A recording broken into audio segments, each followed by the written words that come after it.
का फाटल बासमती बोलो तारू तुहार बोली तो हम कब से सुनता नहीं कुछ आगहू तो बोलबू।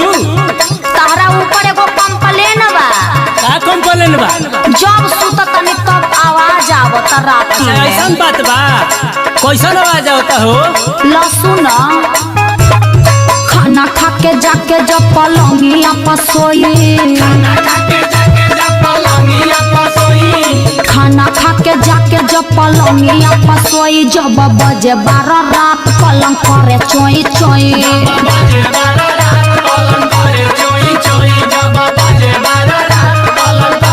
सुन तरनु अरे ई का कहता हो? ऐसा तो कभी हो न सकेला। विश्वास तो कर। हमारा विश्वास नहीं के हो तनी हमरो तो सुना। सुनाब। झूठ जानी बोलो सच कह कसम खाके, झूठ जानी बोलो सच कह कसम खाके संगे सुते के पड़ी एक बार देखो मजा माके, संगे सुते के